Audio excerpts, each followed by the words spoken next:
নমস্কার, education with Sudeshna YouTube চ্যানেলে আরেকটি নতুন ভিডিওতে আমার সকল ছাত্রছাত্রীকে স্বাগত জানাই। আজকে আমরা ক্লাস 8-এর দ্বিজেন্দ্রলাল রায়ের লেখা চন্দ্রগুপ্ত নামক নাটকটি পাঠ করব।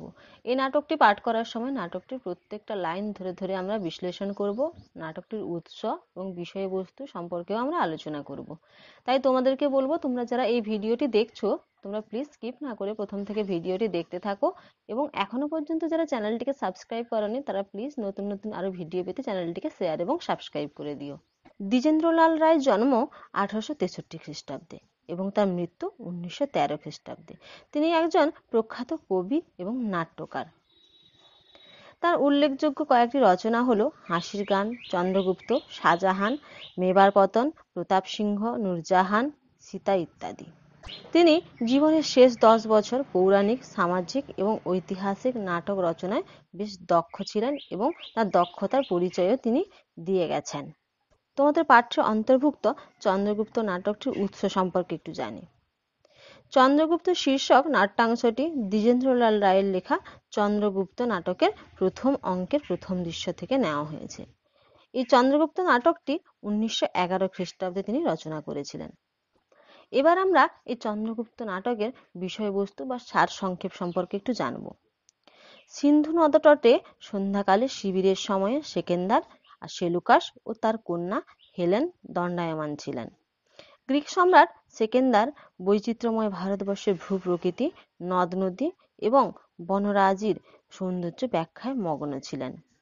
প্রসঙ্গক্রমে এই সব কিছু ছাপিয়ে এক সৌম্য গৌর দীর্ঘকান্তি জাতির গৌরবে প্রশংসায় রত হন, যারা দীর্ঘদিন এই দেশে শাসন করেছেন। তাদের মুখে শিশুর সারল্য, দেহে বজ্রের শক্তি এবং চোখে সূর্যের দীপ, বুকে ঝড়ের সাহস। যখন রাজা পুরুকে বন্দী করেন, তিনি তাকে জিজ্ঞাসা করেন তার প্রতি কিরূপ আচরণ প্রত্যাশা। পুরু উত্তর দেন, রাজার প্রতি রাজার আচরণ। মহান সম্রাট তার বীরত্ব এবং সাহসের পরিচয় পেয়ে তার রাজ্যে ফিরিয়ে দেন। ম্যাসিডনের যে বিজয় বাহিনী অর্ধেক এশিয়া জয় করেছে, সেই বীর বাহিনী এই ভারতবর্ষের শতদ্রু তীরে প্রথমবার বাধা পেল। সেনাপতি সেলুকাসকে দিগ্বিজয় অসম্পূর্ণ রাখার কারণ হিসেবে সেকেন্দার জানান যে দিগ্বিজয় সম্পূর্ণ করতে হলে নূতন গ্রিক সৈন্য চাই। ইতিমধ্যে সেনাধ্যক্ষ অ্যান্টিগোনস চন্দ্রগুপ্ত সন্দেহে মগধের রাজপুত্র চন্দ্রগুপ্তকে ধরে নিয়ে এলে সে জানান বহুদিন অবধি সেনাপতি সেলুকাসের কাছ থেকে প্রাপ্ত যুদ্ধবিদ্যা তিনি লিপিবদ্ধ করছিলেন। চন্দ্রগুপ্ত তার নিজের সিংহাসন পুনরুদ্ধারের জন্য বৈমাত্রের ভাইয়ের অন্যায়ের প্রতিশোধ নিতে সে যুদ্ধ কৌশল শিখছে। বিশ্বাসঘাতক কে, এই বিষয় নিয়ে সম্রাট সেকেন্দারের সামনেই সেলুকাস এবং অ্যান্টিগোনস লড়াইয়ে লিপ্ত হলেন। অ্যান্টিগোনসকে তার অমার্জিত আচরণের জন্য নির্বাসিত করা হলো। চন্দ্রগুপ্তের গুপ্তচর হয়ে প্রবেশ করার অপরাধে তাকে বন্দী করার জন্য জানালে চন্দ্রগুপ্ত সম্রাট সেকেন্দারকে কাপুরুষ বলে বর্ণনা করেন এবং জানান তাকে বধ না করে বন্দী করতে পারবেন না। সম্রাট সেকেন্দার তার বীরত্বের প্রশংসা করে তাকে হৃত রাজ্যে পুনরুদ্ধার করার এবং দিগ্বিজয়ী হওয়ার ভবিষ্যৎবাণী করেন। এই নাটকের মূল কেন্দ্রীয় চরিত্র হল চন্দ্রগুপ্ত। নাটকের মূল বৃত্ত এবং সংযোজিত 3টি উপবৃত্তি তা প্রমাণ করে। নাটকের প্রথম অঙ্কের প্রথম দৃশ্যে চন্দ্রগুপ্তের শৌর্য, সাহসিকতা, উদ্যম, সংকল্পের দৃঢ়তা অর্থাৎ কেন্দ্রীয় চরিত্র হওয়ার যোগ্যতা দেখানো হয়েছে। এছাড়া মূল নাটকের 5টি অঙ্কের 26টি দৃশ্যের মধ্যেও চন্দ্রগুপ্তেরই প্রাধান্য লক্ষ্য করা যায়। এবার আমরা মূল নাটকে আসি। স্থান সিন্ধু নদতট, দূরে গ্রিক জাহাজ শ্রেণী, কাল সন্ধ্যা।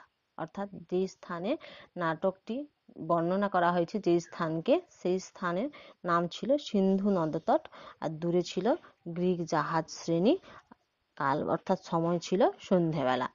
সিন্ধু নদতট কথাটির অর্থ হলো সিন্ধু নদ হলো পাকিস্তানের দীর্ঘতম নদ এবং ভারত উপমহাদেশের একটি গুরুত্বপূর্ণ নদ। এই নদের নাম অনুসারে ভারতের নাম হয়েছে হিন্দু বা ইন্ডিয়া। ঋগ্বেদে এই নদের উল্লেখ পাওয়া যায়। আর নদতট কথাটির অর্থ হলো নদীর তীর। জাহাজ শ্রেণী মানে জাহাজের সারি, সেখানে জাহাজের সারি দাঁড়িয়েছিল। নদতটে শিবির সম্মুখে সেকেন্দার ও সেলুকাস অস্তগামী সূর্যের দিকে চাহিয়াছিলেন। শিবির কথাটির অর্থ হলো ছাউনি বা তাঁবু। সেই নদীর তীরে দাঁড়িয়ে একটা তাঁবুর নিচে সেকেন্দার এবং সেলুকাস অস্তগামী অর্থাৎ যখন সন্ধ্যার সময় সূর্য অস্ত যায় সেই অস্তগামী সূর্যের দিকে তারা তাকিয়েছিলেন। হেলেন সেলুকাসের হস্ত ধরিয়া তাহার পার্শ্বে দণ্ডায়মান।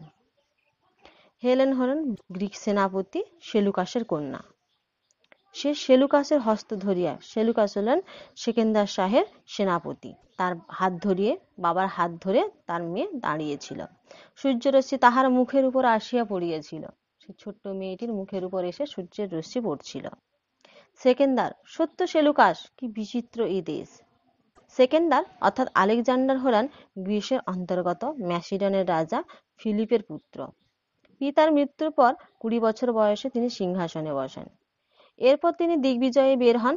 বিশ্বের অনেক দেশ জয় করে ভারতে এসে তিনি পুরুরাজের কাছে প্রথম বাধা পান। যুদ্ধে জয়লাভ করলেও পুরুরাজের শৌর্য ও সাহসিকতার মুগ্ধ হয়ে আলেকজান্ডার তাকে রাজ্য ফিরিয়ে দেন। দেশে ফেরার সময় পথে ব্যাবিলনে তার মৃত্যু হয়েছিল। সে সেকেন্দার সেলুকাসকে অর্থাৎ তার সেনাপতিকে বলছেন, কি বিচিত্র এই দেশ। এটা তোমাদের খুব প্রশ্ন আসে কিন্তু এই লাইনটা, যে কি বিচিত্র এই দেশ, এটা কেন বলা হয়েছে এবং কে বলেছেন, কাকে বলেছেন। এবার আমরা জানবো যে কেন বলা হয়েছে। দিনে প্রচন্ড সূর্য আর গাঢ় নীল আকাশ পুড়িয়ে দিয়ে যায়, আর রাত্রিকালে শুভ্র চন্দ্রমা এসে তাকে স্নিগ্ধ জ্যোৎস্নায় ম্লান করিয়ে দেয়। বলছেন যে কি অপরূপ সৌন্দর্য, কি অপরূপ দৃশ্য দেখো। দিনের বেলা প্রচন্ড রোদ তার নীল আকাশ দিয়ে সবকিছুকে যেন পুড়িয়ে দেয়, আর রাত্রিকালে এতটাই ঠান্ডা, এতটাই শুভ্র মলিন হয়ে যায় চাঁদটা, এতটাই সুন্দর দেখায়, তার স্নিগ্ধ জ্যোৎস্নায় সবকিছুকে ম্লান করে দেয়, সবকিছুকে মিলিয়ে দেয়। দুপুরের রৌদ্রের যে কষ্টটা তা যেন সমস্ত কিছুই সে দূর করে দেয়। তামসী রাত্রে অগণ্য উজ্জ্বল জ্যোতিপুঞ্জে যখন এর আকাশ ঝলমল করে, আমি বিস্মিত আতঙ্কে চেয়ে থাকি। তামসী কথাটার অর্থ হলো অন্ধকারময়ী। অন্ধকার রাত্রিবেলা যখন অগণ্য উজ্জ্বল, অগণ্য অর্থাৎ অগণিত উজ্জ্বল জ্যোতিপুঞ্জ অর্থাৎ আকাশে দীপ্তিমান গ্রহ নক্ষত্র যখন আকাশে ঝলমল করে, আমি বিস্মিত আতঙ্কে চেয়ে থাকি। আমি অবাক হয়ে যাই, আবার কখনো আতঙ্কে মানে ভয়ে তাকিয়ে থাকি। প্রাবৃটে ঘনকৃষ্ণ মেঘরাশি গুরুগম্ভীর গর্জনে প্রকাণ্ড দৈত্য সৈন্যের মতো এর আকাশ ছেয়ে আছে। আমি নির্বাক হয়ে দাঁড়িয়ে থাকি। প্রাবৃটে মানে বর্ষাকালে, ঘনকৃষ্ণ মানে ঘন গভীর অন্ধকার যখন প্রকাণ্ড অর্থাৎ বিরাট রূপ নিয়ে ধারণ করে, যখন বিরাট রূপ ধারণ করে গর্জন করে দৈত্যের মতো আসে, দৈত্যের মতো এসে আকাশকে ছেয়ে দেয়, তখন আমি নির্বাক অর্থাৎ চুপচাপ বাক্যহারা হয়ে দাঁড়িয়ে দেখি। এর অভ্রভেদী তুষারমৌলি নীল হিমাদ্রি স্থিরভাবে দাঁড়িয়ে আছে। হিমাদ্রি কথাটির অর্থ হলো হিমালয় পর্বত। তুষারমৌল কথাটির অর্থ হলো যার চূড়া বরফে ঢাকা। আর অভ্রভেদী মানে যে আকাশকে ভেদ করে এমন। এমন এক সুন্দর ভারতবর্ষ এত কিছু বৈচিত্র্যের মাঝেও মাথা উঁচু করে দাঁড়িয়ে আছে। এর বিশাল নদ নদী ফেনিল উচ্ছ্বাসে উদ্দাম বেগে ছুটেছে। এর মরুভূমি স্বেচ্ছাচারের মতো তপ্ত বালুরাশি নিয়ে খেলা করছে। এর বিশাল নদ নদী অর্থাৎ এই ভারতবর্ষের বিশাল নদ নদী, অনেক বড় বড় নদ নদী ফেনিল উচ্ছ্বাসে, ফেনিল কথাটির অর্থ হলো ফেনাযুক্ত, উচ্ছ্বাস মানে উল্লাসে, উদ্দাম বেগে অর্থাৎ এখানকার নদ নদীগুলো ফেনা তুলে উদ্দাম বেগে উচ্ছ্বাসে ছুটছে। আর এর মরুভূমি কি করছে? স্বেচ্ছাচার। স্বেচ্ছাচার কথাটির অর্থ হলো নিজের ইচ্ছা মতো কাজ করা বা উচ্ছৃঙ্খলতা। উচ্ছৃঙ্খলের মতো তপ্ত করছে, গরম তপ্ত অর্থাৎ গরম বালুরা রাশি নিয়ে খেলা করছে। সেলুকাস সত্য সম্রাট। সেলুকাস বলছেন, হ্যাঁ সত্যি বলেছেন আপনি সম্রাট। সেকেন্দার, কোথাও দেখি তালিবন গর্ভ ভরে মাথা উঁচু করে দাঁড়িয়ে আছে। সেকেন্দার বলছেন যে কোথাও দেখি কি তালিবন অর্থাৎ তাল গাছের বন গর্বভরি অর্থাৎ অহংকার করে মাথা উঁচু করে দাঁড়িয়ে আছে। কোথাও বিরাট বট স্নেহ ছায়ায় চারিদিকে ছড়িয়ে পড়েছে। কোথাও কোথাও কি হচ্ছে, বিরাট বট গাছ তার চারদিকে শাখা প্রশাখা বিস্তার করে ছড়িয়ে রয়েছে। সে কি করছে? পথিকদেরকে আরাম দিচ্ছে, তার স্নেহ মায়া মমতা দিয়ে পথিকদের কষ্ট লাঘব করছে। কোথাও মদমত্ত মাতঙ্গ জঙ্গম পর্বত সম মন্থর গমনে চলেছে। কোথাও কোথাও কি হচ্ছে, মদমত্ত অর্থাৎ উন্মত্ত, মাতঙ্গ মানে হাতি, জঙ্গম পর্বত সম কথাটির অর্থ হলো গতিশীল পাহাড়ের মতো মন্থর মানে ধীর গতিতে এগিয়ে চলেছে। কোথাও মহাভুজঙ্গম অলস হিংসার মতো বক্ররেখায় পড়ে আছে। মহাভুজঙ্গ কথাটির অর্থ হলো বড় সাপ, সে কি করছে, অলস হিংসার মতো বক্র অর্থাৎ আঁকাবাঁকা রেখা নিয়ে পড়ে আছে, তারও হিংসাটাকে সে লুপ্ত করে পড়ে আছে। কোথাও বা মহাশৃঙ্গ কুরঙ্গম মুগ্ধ বিস্ময়ের মতো নির্জন বনমধ্যে শূন্য প্রেক্ষণে চেয়ে আছে। কোথাও কি হচ্ছে, মহাশৃঙ্গ মানে বিরাট পর্বত শৃঙ্গ, কুরঙ্গম মানে হরিণের মতো, মুগ্ধ মানে মোহিত হয়ে, মহাশৃঙ্গ মানে বিরাট পর্বত শৃঙ্গ, কুরঙ্গম মানে হচ্ছে হরিণ, বিরাট পর্বত শৃঙ্গ হরিণকে দেখে মুগ্ধ বিস্ময়ে নির্জন বনমধ্যে শুয়ে প্রেক্ষণে চেয়ে আছে। শূন্য প্রেক্ষণে কথাটির অর্থ হলো শূন্য দৃষ্টিতে চেয়ে আছে। আর সবার উপরে এক সৌম্য গৌর দীর্ঘকান্তি জাতি এই দেশ শাসন করছে। আর সবার উপরে কি করছে, মানে এই সমস্ত কিছুর উপরে, সমস্ত মানুষের মাথার উপরে কি করছে, সৌম্য মানে হচ্ছে প্রশান্ত বা সুন্দর, প্রিয় দর্শন এমন গৌর মানে ফর্সা, দীর্ঘকান্তি মানে সুন্দর লম্বা দেহের অধিকারী তারা আমাদের দেশকে শাসন করছে। এদের মুখে শিশুর সারল্য, এদের মুখের মধ্যে আছে, এদের মুখ দেখলে যেন মনে হয় এরা শিশুর মতো সরল। দেহে বজ্রের শক্তি, দেহে কি আছে, বজ্রের শক্তি, অর্থাৎ বজ্র যেমন অধিক শক্তি সম্পন্ন তেমনই শক্তি। চোখে সূর্যের দীপ্তি, এদের চোখে আছে সূর্যের দীপ্তি, অর্থাৎ সূর্যে যতটা আগুন থাকে, গরম থাকে, এদের চোখেও তাই আছে। বক্ষে বাত্তার সাহস, আর বুকে আছে বাত্তা অর্থাৎ ঝড় বা প্রবল বাতাসের সাহস। এই সৌর্য পরাজয় করে আনন্দ আছে, এই বীরদেরকে পরাজয় করেও আনন্দ আছে।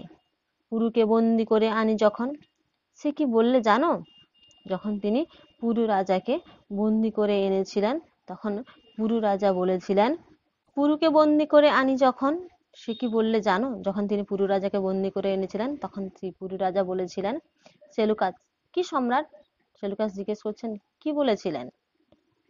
সেকেন্দার, আমি জিজ্ঞেস করলাম আমার কাছে কিরূপ আচরণ প্রত্যাশা করো। সে নির্ভীক নিষ্কম্প স্বরে উত্তর দিল, রাজার প্রতি রাজার আচরণ। যখন সেকেন্দার পুরুকে বন্দি করে এনেছিলেন তখন পুরুকে তিনি জিজ্ঞেস করেছিলেন যে তুমি কি আশা করো আমার কাছ থেকে। তখন পুরু নির্ভীকভাবে কোনো ভয় না পেয়ে, গলা তার ভয়ে কাঁপেনি, সেইভাবেই তিনি বলেছিলেন যে রাজার প্রতি রাজার যেমন আচরণ হওয়া উচিত আমি তেমনই প্রত্যাশা করি। চমকিত হলাম, এই লাইনটা তোমাদের কিন্তু খুব আসে, চমকিত হলাম এই লাইনটা ব্যাখ্যা করতে আসে। ভাবলাম, চমকিত হলাম মানে চমকে উঠলাম, ভাবলাম এ একটা জাতি বটে। আমি তৎক্ষণাৎ তাকে তার রাজ্যে প্রত্যর্পণ করলাম।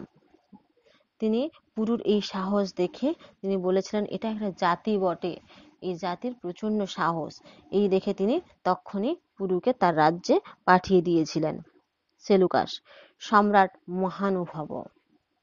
সেলুকাস বলছেন সম্রাট সেকেন্দার মহানুভব, অর্থাৎ তিনি মহান, মহানুভব কথাটির অর্থ হলো মহান অনুভবের অধিকারী। সেকেন্দার, মহানুভব, তারপরে তার সঙ্গে অনুরূপ ব্যবহার সম্ভব। সেকেন্দার বলছেন মহানুভব অর্থাৎ মহান, তারপরে তার সঙ্গে অন্যরূপ মানে অন্যরকম ব্যবহার করা কি সম্ভব। মহৎ কিছু দেখলেই একটা উল্লাস আসে, কথাটির অর্থ হলো উদার, উদার কিছু দেখলেই একটা উল্লাস অর্থাৎ একটা আনন্দ আসে। আর আমি এখানে সাম্রাজ্য স্থাপন করতে আসি নাই, আমি এসেছি শৌখিন দিগ্বিজয়ে। বলছেন যে সেকেন্দার বলছেন আমি এখানে সাম্রাজ্য বিস্তার করতে আসিনি, আমি এখানে এসেছি শৌখিন দিগ্বিজয়ে, অর্থাৎ শখ করে ঘুরতে এসেছেন তিনি। দিগ্বিজয় কথাটির অর্থ হলো সকল দিক জয় করা। জগতে একটা কীর্তি রেখে যেতে চাই, কীর্তি কথাটির অর্থ হলো যশ বা সুখ্যাতি। তিনি বলছেন যে আমি জগতে অর্থাৎ সমাজে একটা আমার ছাপ রেখে যেতে চাই। সেকেন্দার, সে দিগ্বিজয় সম্পূর্ণ করতে হলে নূতন গ্রিক সৈন্য চাই। সেকেন্দার বলছেন যে হ্যাঁ, সে দিগ্বিজয় যদি সম্পূর্ণ করতে হয় তাহলে নূতন গ্রিক সৈন্য চাই।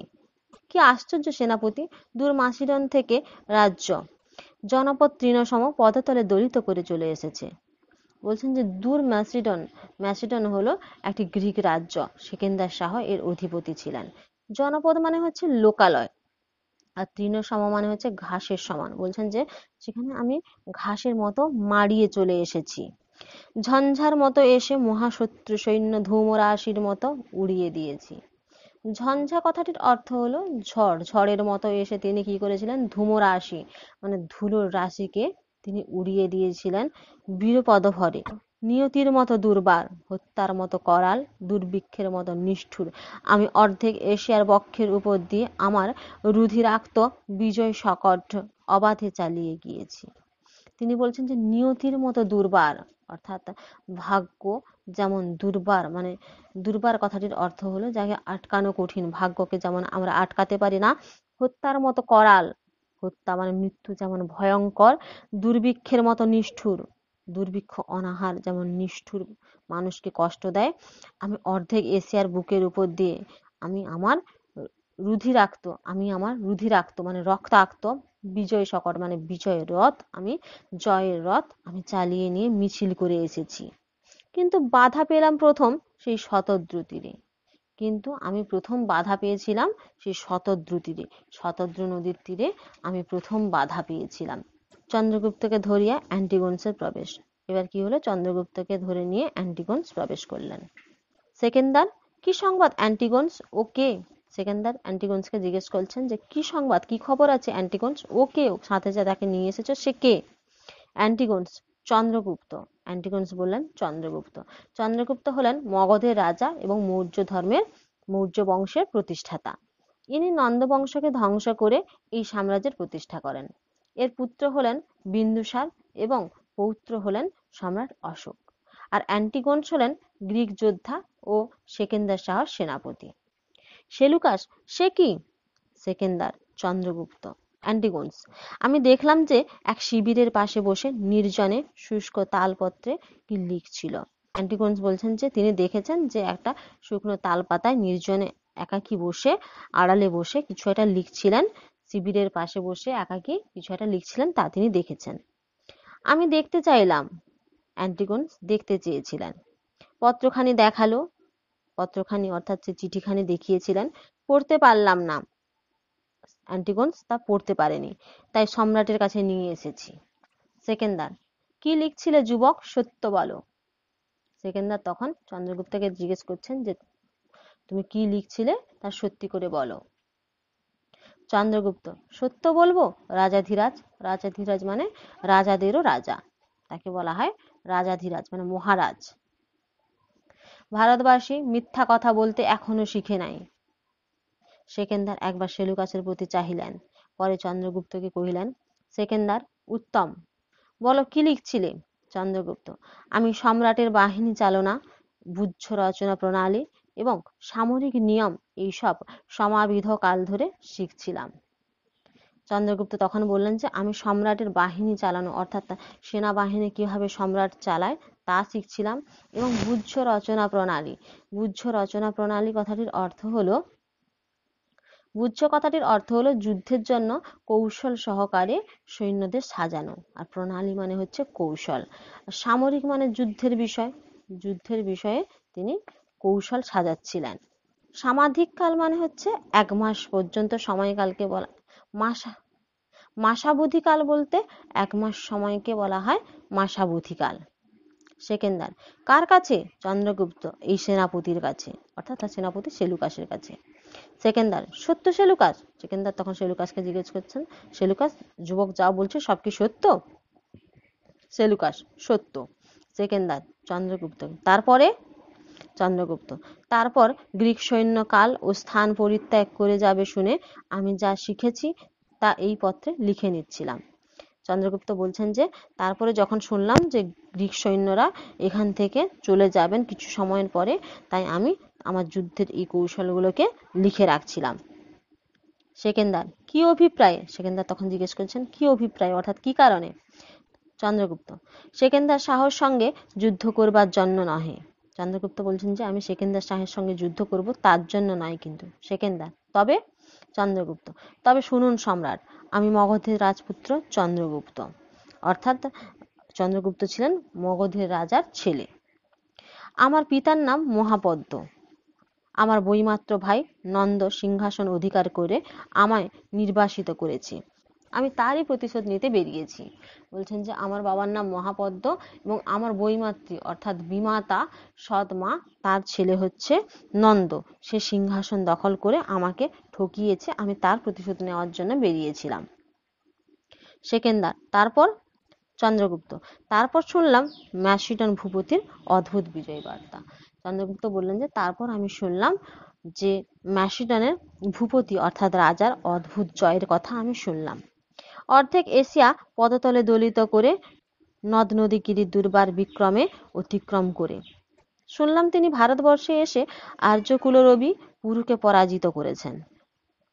তারপরে তিনি শুনেছেন যে অর্ধেক এশিয়া জয় করে নিয়ে নদী গিরি পর্বত সমস্ত বাধা অতিক্রম করে তিনি ভারতবর্ষে এসে আর্যকুলরবি অর্থাৎ আর্যকুলরবি কথাটির অর্থ হলো আর্য জাতির শ্রেষ্ঠ রাজা, তাকে তিনি পরাজিত করে আবার সিংহাসন জয় করেছেন। হে সম্রাট, আমার ইচ্ছে হলো যে দেখে আসি কি সে পরাক্রম যার ভ্রুকুটি দেখে সমস্ত এশিয়া তার পদতলে লুটিয়ে পড়ে। কোথায় সে শক্তি লুক্কায়িত আছে? আর্যের মহাবীর্য ও তার সংঘাতে বিচলিত হয়েছে। তারপর তিনি বলছেন যে আমার ইচ্ছে হলো আমি সেখানে গিয়ে দেখে আসি কে সেই পরাক্রম, কে সেই বীর, আমি তাকে দেখে আসি যে কিনা এত কিছু আর্যের মহাবীর্য অর্থাৎ মহাতেজ নিয়ে, প্রচন্ড ভাবে শক্তি নিয়ে, ভ্রুকুটি অর্থাৎ ভুরু কোঁচকানো, এই সমস্ত কিছুই নিয়ে লুকোনো অবস্থায় ছিল, তাকে আমি একবার দেখে আসি। তাই এখানে এসে সেনাপতির কাছে শিক্ষা করছিলাম, শিক্ষা নিচ্ছিলাম। আমার ইচ্ছা শুধু আমার হৃত্যরাজ্য পুনরুদ্ধার করা, এই মাত্র। চন্দ্রগুপ্ত বলছেন যে আমার ইচ্ছে যুদ্ধ করা নয় আপনার সাথে, আমার ইচ্ছে হচ্ছে আমার হারিয়ে যাওয়া সম্পদ, আমার হারিয়ে যাওয়া রাজ্য ফিরে পাওয়া, আর কিছুই নয়। সেকেন্দার সেলুকাসের পানে চাহিলেন, সেকেন্দার সেলুকাসের দিকে তাকালেন। সেলুকাস, আমি এরূপ বুঝি নাই। সেলুকাস বললেন, আমি কিন্তু এরকম কিছু বুঝিনি। যুবকের চেহারা কথাবার্তা আমার মিষ্ট লাগতো। বলছেন যে এই যুবকের চেহারা অর্থাৎ দেখে এবং তার কথা শুনে আমার খুব ভালো লাগতো। আমি সরলভাবে গ্রিক সামরিক প্রথা সম্বন্ধে যুবকের সঙ্গে আলোচনা করতাম, বুঝি নাই যে এ বিশ্বাসঘাতক। তিনি বলছেন যে এই যে বিশ্বাসঘাতক হবে অর্থাৎ বিশ্বাস ভাঙবে, আমি কিন্তু তা বুঝিনি। অ্যান্টিগোনস, কে বিশ্বাসঘাতক? অ্যান্টিগোনস বলছেন যে কে বিশ্বাসঘাতক? সেলুকাস, এই যুবক। অ্যান্টিগোনস, এই যুবক না তুমি? অর্থাৎ তিনি সেলুকাসকে বলছেন তুমি তো শিখিয়েছো, তাহলে যুবক কি করে বিশ্বাসঘাতক হবে? তুমিই বিশ্বাসঘাতক, তুমি বিশ্বাস ভেঙেছো। সেলুকাস, অ্যান্টিগোনস, আমার বয়স নামানো পদবি মেনে চলো। সেলুকাস বলছেন অ্যান্টিগোনসকে যে আমার বয়স নামানো তুমি, কিন্তু আমার পদবি অর্থাৎ আমার সম্মানটাকে তুমি মেনে চলো। অ্যান্টিগোনস, জানি তুমি গ্রিক সেনাপতি, তা সত্ত্বেও তুমি বিশ্বাসঘাতক। অ্যান্টিগোনস রেগে বলছেন জানি তুমি গ্রিক সেনাপতি, তা সত্ত্বেও, সেনাপতি কথাটির অর্থ হচ্ছে সৈন্য দলের সবচেয়ে উঁচু পদে অবস্থান করেন যে, তাকে বলা হয় সেনা দলের পরিচালক বা সেনাপতি। বলছেন তারপরেও তুমি বিশ্বাসঘাতক। সেলুকাস, অ্যান্টিগোনস তরবারি বাহির করিলেন। অ্যান্টিগোনস ক্ষিপ্রতর হস্তে তরবারি বাহির করিয়া সেলুকাসের শিরলক্ষ্য করিয়া তরবারি ক্ষেপণ করিলেন। ততোধিক ক্ষিপ্র হস্তে চন্দ্রগুপ্ত নিজ তরবারি বাহির করিয়া যে আঘাত নিবারণ করিলেন, অ্যান্টিগোনস তাহাকে ছাড়িয়া চন্দ্রগুপ্তকে আক্রমণ করিলেন। অর্থাৎ অ্যান্টিগোনস সেলুকাসের প্রতি, সেলুকাসের মাথার দিকে একটা শির অর্থাৎ মাথার দিকে একটা তরবারি ক্ষেপণ করছিলেন, ছুঁড়ছিলেন, কিন্তু সেই তরবারিটাকে আটকানোর জন্য চন্দ্রগুপ্ত আবার তরবারি ছুঁড়লেন। তখন অ্যান্টিগোনস আর চন্দ্রগুপ্তের মধ্যে লড়াই বাঁধল। সেকেন্দার, নিরস্ত হও। সেকেন্দার বললেন তোমরা নিরস্ত অর্থাৎ অস্ত্র ত্যাগ করো। সেই মুহূর্তেই অ্যান্টিগোনসের তরবারি চন্দ্রগুপ্তের তরবারির আঘাতে ভূপতিত হইল। সেই মুহূর্তে কি হলো? অ্যান্টিগোনসের তরবারিটা চন্দ্রগুপ্তের তরবারিতে আঘাত পেয়ে মাটিতে পড়ল। সেকেন্দার, অ্যান্টিগোনস, অ্যান্টিগোনস লজ্জায় শির অবনত করিলেন। অ্যান্টিগোনস তখন লজ্জায় মাথা নিচু করলেন। সেকেন্দার, অ্যান্টিগোনস, তোমার এই ঔদ্ধত্যের জন্য তোমায় আমার সাম্রাজ্য থেকে নির্বাসিত করলাম।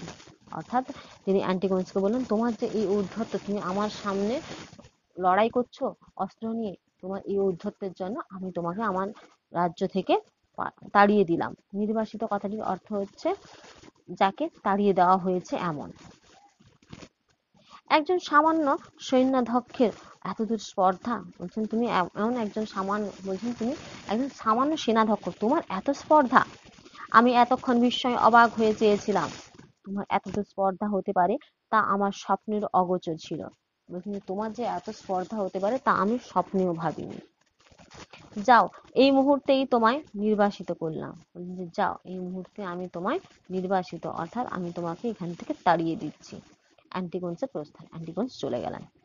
সেকেন্দার, আর সেলুকাস, তোমার অপরাধ তত নয়, কিন্তু ভবিষ্যতে স্মরণ রেখো যে গ্রিক সম্রাটের সম্মুখে চক্ষু রক্তবর্ণ করা গ্রিক সেনাপতির শোভা পায় না।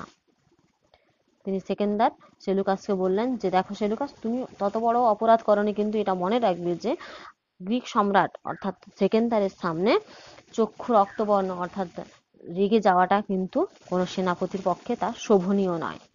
চন্দ্রগুপ্ত, সম্রাট। সেকেন্দার, তোমায় যদি বন্দি করি। চন্দ্রগুপ্ত, কি অপরাধী সম্রাট? সেকেন্দার, আমার শিবিরে তুমি শত্রুর গুপ্তচর হয়ে প্রবেশ করেছ, এই অপরাধী। চন্দ্রগুপ্ত, এই অপরাধে ভেবেছিলাম যে সেকেন্দার সাহা বীর। চন্দ্রগুপ্ত বলছেন যে আমার এই অপরাধ, আমি আপনার গুপ্তচর হয়ে প্রবেশ করেছি বলে আপনি মনে করছেন, এই অপরাধে আপনি আমায় বন্দি করবেন? আমি তো ভেবেছিলাম যে সেকেন্দার শাহ বীর। দেখছি যে তিনি ভীরু, এক গৃহহীন নিরাশ্রয় হিন্দু রাজপুত্র ছাত্র হিসেবে তার কাছে উপস্থিত। তাতেই তিনি ত্রস্ত। বলছেন যে একটা হিন্দু রাজপুত্র তার ছাত্র তার কাছে শিক্ষা নিতে এসেছে, আর তাতেই তিনি এত ভয় পাচ্ছেন। সেকেন্দার শাহ এত কাপুরুষ তা ভাবি নাই। সেকেন্দার সেলুকাস, বন্দি করো। সেকেন্দার সেলুকাসকে বললেন চন্দ্রগুপ্তকে তুমি বন্দি করো। চন্দ্রগুপ্ত, সম্রাট, আমার বধ না করে বন্দি করতে পারবেন না। চন্দ্রগুপ্ত বললেন সেকেন্দারকে যে সম্রাট, আপনি আমাকে বধ না করে অর্থাৎ না মেরে বন্দি করতে পারবেন না। তরবারি বাহির করিলেন, অর্থাৎ যুদ্ধের জন্য প্রস্তুত হলেন। সেকেন্দার সোল্লাসে অর্থাৎ চিৎকার করে, চমৎকার। তিনি চন্দ্রগুপ্তের প্রশংসা করছেন, এবার চন্দ্রগুপ্তের সাহসের প্রশংসা করছেন। যাও, আমি তোমায় বন্দি করব না, আমি পরীক্ষা করছিলাম মাত্র। তখন সেকেন্দার চন্দ্রগুপ্ত বলছেন আমি তোমায় বন্দি করব না, তোমার সাহসে পরীক্ষা করছিলাম। নির্ভয়ে তুমি তোমার রাজ্যে ফিরে যাও, আর আমি এই ভবিষ্যৎবাণী করি, মনে রেখো, তুমি ধৃতরাজ্য উদ্ধার করবে, তুমি দুর্জয় দিগ্বিজয়ী হবে। দিগ্বিজয়ী কথাটির অর্থ হলো যে সমস্ত দিককে জয় করে। যাও বীর, তুমি মুক্ত। তিনি অর্থাৎ সেকেন্দার শাহ চন্দ্রগুপ্তকে আশীর্বাদ করলেন এবং বললেন যে যাও তুমি বীর, তুমি তুমি সমস্ত রাজ্য জয় করবে, সমস্ত কিছু তুমি ভালো পাবে, তোমার হারিয়ে যাওয়া রাজ্য পুনরায় তুমি ফেরত পাবে। আমি তোমার ভবিষ্যৎবাণী করছি এবং আশীর্বাদ করছি, তোমার শুভ হবে, ভালো হবে। আজকে এই পর্যন্ত। যদি তোমাদের ভালো লাগে তাহলে প্লিজ চ্যানেলটিকে শেয়ার এবং সাবস্ক্রাইব করে দিও।